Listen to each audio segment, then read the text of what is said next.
Euer Leute. Heute zeig ich euch, wie ihr das machen könnt.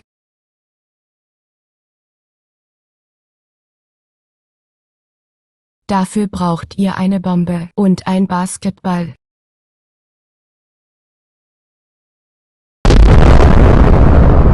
Dann nehmt ihr ein Haus, ist egal welches. Ihr dürft es aber noch nicht platzieren. Dann nehmt ihr ein Feuerwehrauto, ihr setzt euch rein und fahrt hierhin.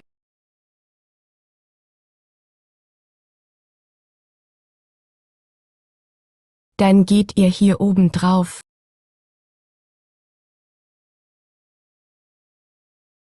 Nehmt ihr den Ball in eurer Hand und platziert das Haus. Jetzt kannst du hochspringen. Und wenn ihr eine Bombe nimmt, dann teleportiert ihr euch.